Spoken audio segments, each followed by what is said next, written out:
ॐ अज्ञानतिमिरन्धस्य ज्ञानञ्जनशलाखया चक्षुरुन्मिलितं येन तस्मै श्रीगुरवे नमः। नमो ॐ विष्णुपादाय कृष्णप्रेष्ठाय भूतले श्रीमते भक्तिवेदान्तस्वामिन् इति नामिने।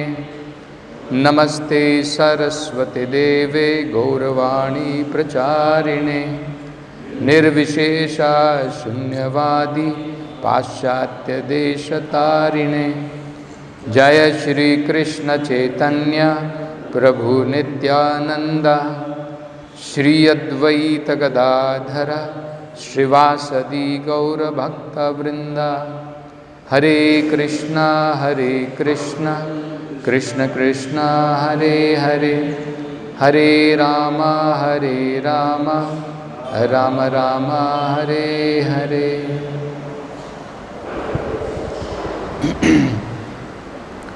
So these explanations which Lord Kapila is giving is in response to questions by Mother Devahuti. Mother Devahuti felt that because Prakriti and Purusha, material nature and the living entity, are attracted to each other, it looks very difficult, impractical, that actually their separation is possible. That living entity actually can become free from the influence of Prakriti or three modes of material nature. So, Lord Kapila starts answering and he says, yes, it is difficult, but it is very, very possible if one seriously engages in devotional service. That was the first injunction Lord Kapila gave. Tivraya mai bhaktya. One has to perform devotional service very seriously. It is just like if the disease is your terminal disease and you are suffering, and the doctor tells you very seriously you should take medicine in time and follow what I am giving you, then it is possible that his disease can come under control and his disease can be cured. So, first very important thing Kapila said was perform devotional service with seriousness. Then he also says one of the most important aspect of devotional service is that devotional service begins with hearing. And this hearing should be done very regularly and for a long time. Sometimes in Krishna consciousness we come to a conclusion because maximum within I think 4-5 months or 6 months of reading few of Prabhupada books, one can come to the conclusion, I know the philosophy. We are spirit, soul, part and parcel of Krishna. Material world is temporary, spiritual world is permanent. We'll come to know the philosophy, isn't it? And that is how generally we find devotees don't read. Whatever I know, it is there. So what is the use of again reading, we think like that. I know all these things, yes, isn't it? So, Lord Kapila, he is saying, Shruta Chiram, one must hear for a long time. And Prabhupada explains in the purport, what does it mean, Shruta Chiram? He says, there are two kinds of Shruta, Bhagavad Gita and Bhagavatam. Spoken by the Lord and spoken about the Lord. So both of them, one should hear regularly. Prabhupada says in the purport. Chiram means for a long time, means one should hear them regularly. Again and again, repeatedly, we should read and hear. And there is no doubt about it, because these words are spiritual by nature. This is a different kind of literature. It is not a mundane literature that you read it once and then it becomes hackneyed. Ever fresh. The more you read, the more you will be able to understand deeper understandings from different angles. So this one should not neglect. That we should hear, we should read Srila Prabhupada's books very regularly. So that is called Shruta-Chiram. Third thing which was advised by Lord Kapila was that Swadharmena Amalatmana, with purified mind, with purified desire, one should carry out his own prescribed duties. So, in Krishna consciousness, all of us have got prescribed duties. This is all very essential. Both sadhana and seva, you can see, are prescribed by Lord Kapila. Prescribed duties is our seva, and the different kinds of chanting the holy name, hearing Srimad Bhagavatam, all this is sadhana, part of sadhana. So, it is very essential, and one can derive the results very fast if he follows this principle, that while I am engaged in service of the Lord, I should be fully involving my mind, my intelligence, everything in carrying out the service to the best of my ability. Nothing should be retained. All energy, all our ability should be put in that. Best of the ability. We don't have to import anything from outside. But what the Lord has already given us, to the best of the ability, we put in our services. And with pure mind,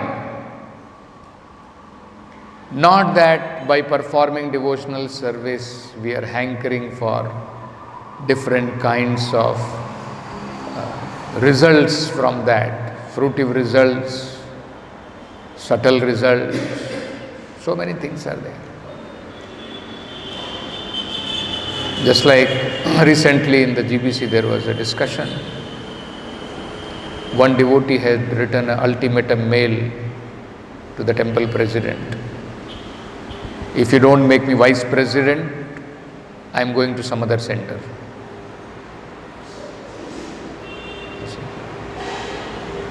So, can you imagine? Because we may think sometimes that, how devotees will be desiring, but it's a fact.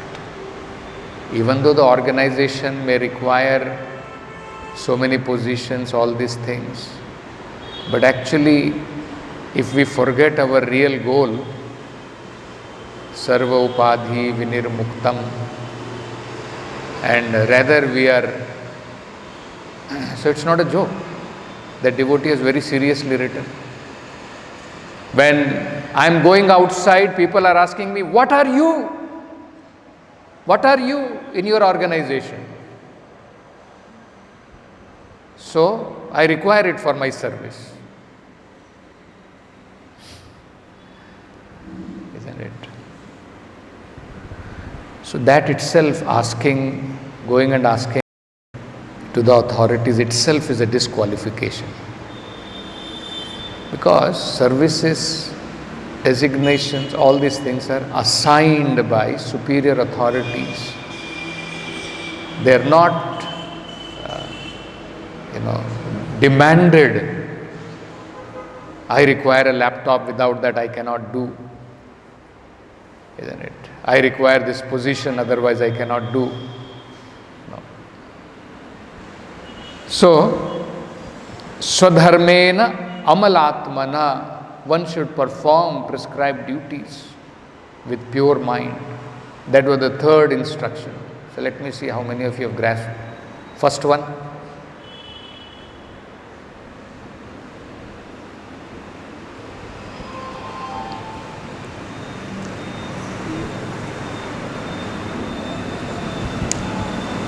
Umapati प्रभु, पहला वाला क्या बताया था? First one. Amit, तीव्रया मयि भक्तया, that if one very seriously discharges the devotional service, yes, it is possible one can come out of the influence of three modes of material nature. Second,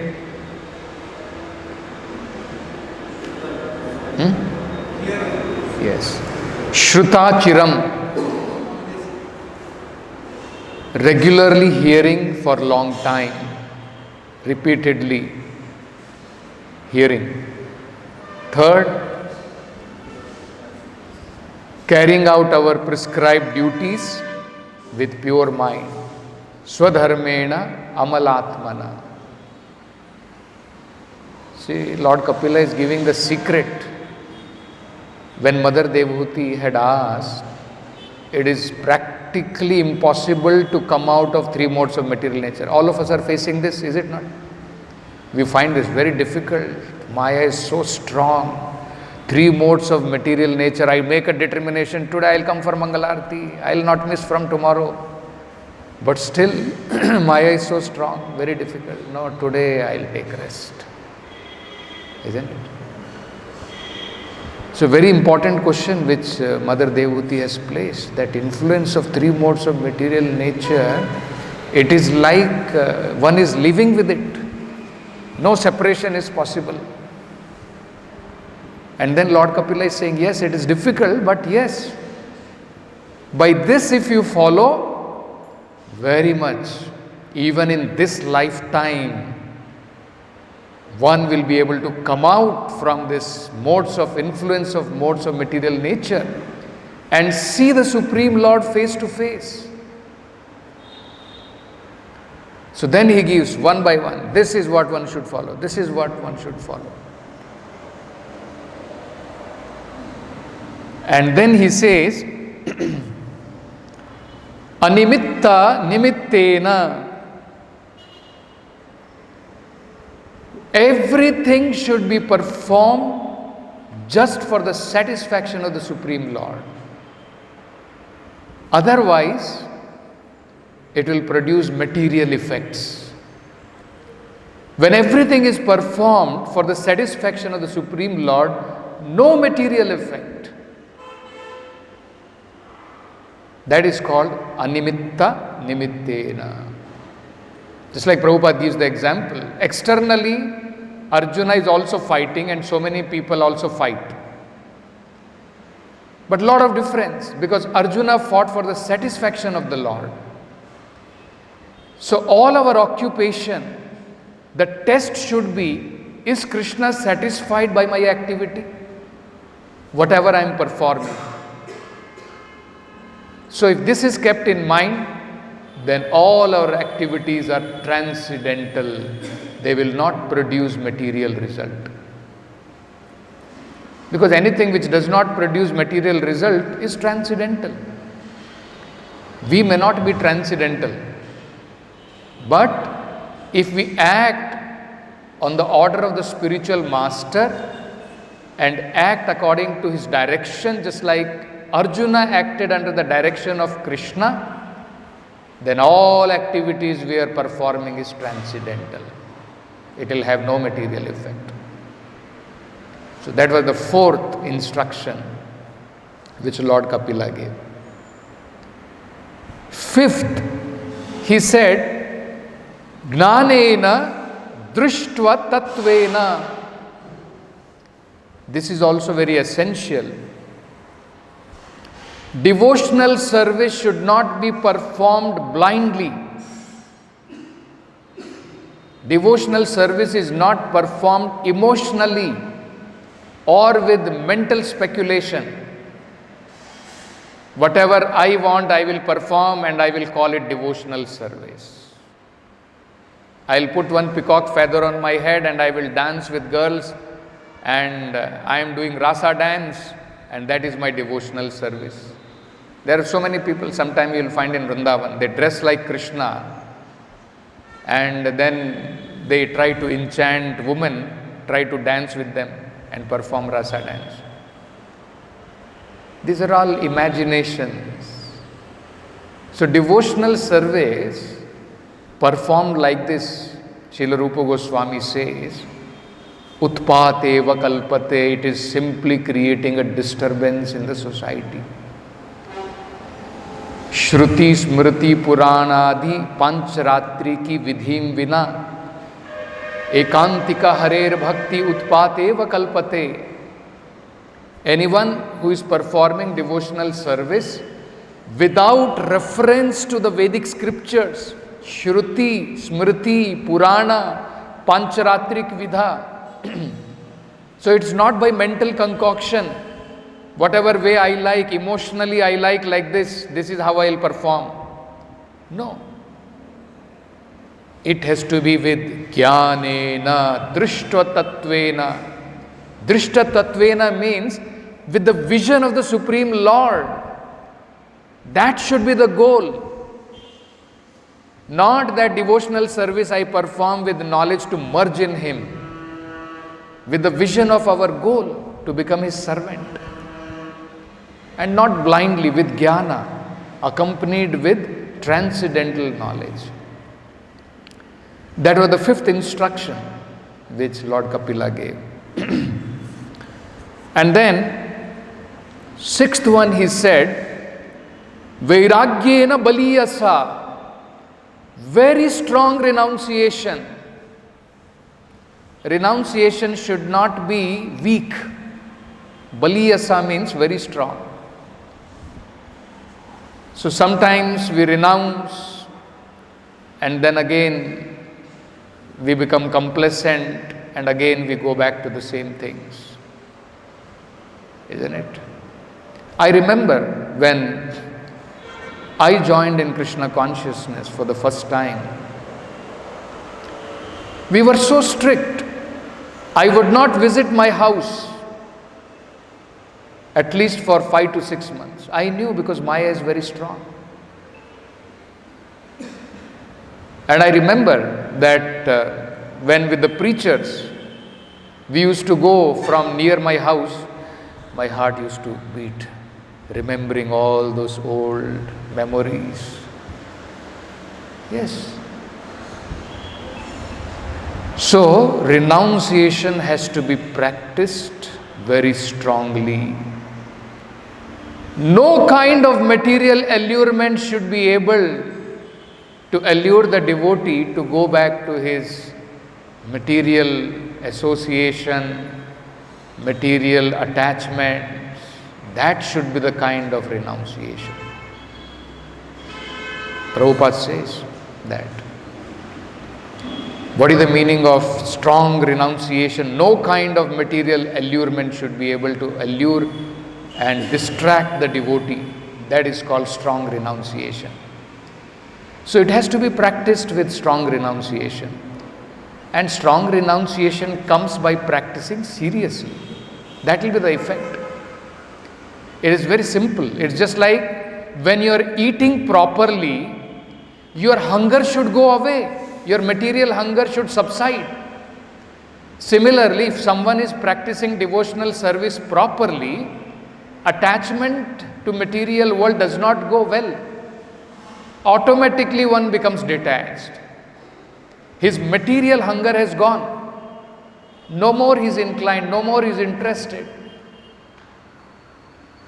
Sometimes we may find devotees still listening to some karmi music. Sometimes there were complaints like this when I was a temple commander.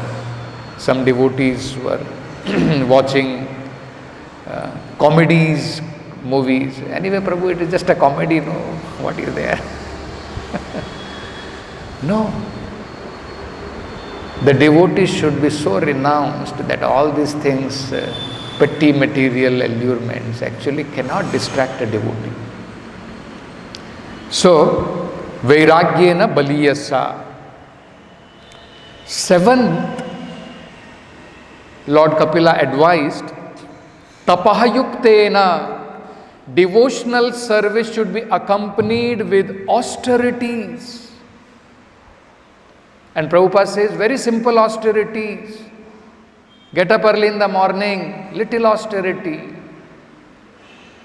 If we are not ready for austerity, Prabhupada says, actually human life is waste. Human life is meant for austerity. Dog cannot be asked to perform austerity. Pig cannot be asked. Don't eat stool. You cannot dictate to the pig. He cannot understand. But human life is meant for austerity. Rishabdev, when he is preaching to his sons, he is saying, don't waste human life like cats and dogs. For that kind of endeavor, it is meant for austerity. Why? Because we have to cleanse our material existence. We have to purify our material existence. So purification will require little austerity. So little austerity, fasting on the days of when it is Ekadashi and on different appearance day, disappearance days in the Vaishnavas. Getting up early in the morning, chanting your prescribed rounds, all this is little austerity we should be performing. And eighth one, Lord Kapila had advised, Yogena, and Prabhupada translates that as Yoga Indriya Samyamya. Yoga means to control mind and senses. That is the essence of yoga. So devotional service must be accompanied with controlling the mind, controlling the senses. Then it is called yoga. And then controlling and engaging them in the service of the Lord. That is what is called as yoga. So Lord Kapila says, these 8 things if you follow seriously. Now, in today's words, he is explaining, if you follow all these, whatever I have given seriously, he says the same activities which you are performing, which has caused your material existence, same desires which have caused your material existence, same thing will become cause of your liberation. Externally, it may be looking like devotee speculating. Prabhupada is saying. But actually he is very seriously engaged in search for philosophical truth. So externally it may look like devotee is also working day and night. He is also taking briefcase, walking out just like any other businessman. He is also going and selling, getting some profit. Isn't it? But the same activity, karmi is performing, he is getting entangled. Jnani is performing mental speculation, he is becoming entangled. But devotee, he is not becoming entangled. Rather, he becomes free from the influence of three modes of material nature. So what does Lord Kapila say? Prakritihi purushasya iha. The influence of modes of material nature, prakritihi, purushasya, on the living entity, iha, in this material world, dahyamana tu ahanisham. The nature, the influence of Prakriti is ahanisham, always there. Day and night it is there. But Lord Kapila is saying, if you follow the instruction I have given, dahyamana, it will be all finished, it will be destroyed, it will be uncovered. Dahyamana. Dahyamana means it will be consumed, it will be burnt away. How? Tiro bhavitri shanake. This influence, tiro bhavitri means it can be removed. This influence can be removed. Shanaihi means gradually. Don't expect in one night it will happen. All my karmas, all my vasanas, everything will be vanquished, finished in one night.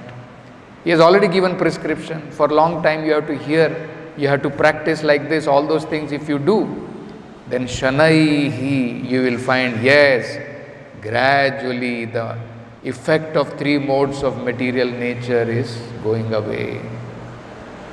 No more I've been tormented by my senses. No more lust is demanding on me. No more my senses are controlling me. Devotee will be able to see these effects gradually.